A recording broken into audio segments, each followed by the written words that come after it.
बहुत समय पहले की बात है। एक छोटे से गांव में एक गरीब लकड़हारा रहता था। उसका नाम हरिराम था। वह रोज जंगल में जाकर लकड़ियां काटता और उन्हें बाजार में बेचकर अपने परिवार का पेट पालता। उसकी आमदनी बहुत कम थी और कई बार तो उन्हें भूखा सोना पड़ता। एक दिन हरिराम हमेशा की तरह जंगल में लकड़ियां काट रहा था। तभी उसे एक झाड़ी के पीछे से किसी जानवर की आवाज सुनाई दी। जब उसने पास जाकर देखा तो वहां एक सुंदर सफेद गाय बंधी हुई थी। गाय बहुत थकी और भूखी लग रही थी। हरिराम ने तुरंत उसकी रस्सी खोल दी और अपने साथ घर ले आया।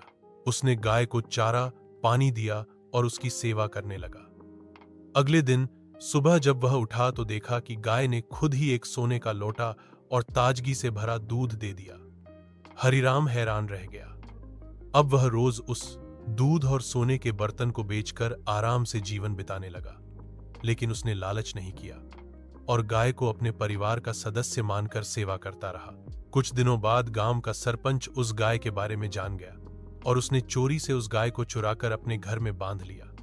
लेकिन जैसे ही उसने गाय से दूध निकालने की कोशिश की, गाय जोर जोर से रंभाने लगी और उसके घर की सारी चीजें टूटने लगी। डर के मारे सरपंच ने गाय को वापस हरिराम को लौटा दिया। हरिराम ने कभी घमंड नहीं किया और गांव के गरीबों को भी गाय का दूध बांटने लगा। उसकी दयालुता और ईमानदारी देखकर एक दिन वही गाय इंसान का रूप लेकर प्रकट हुई। वह एक देवी थी जो उसकी परीक्षा ले रही थी।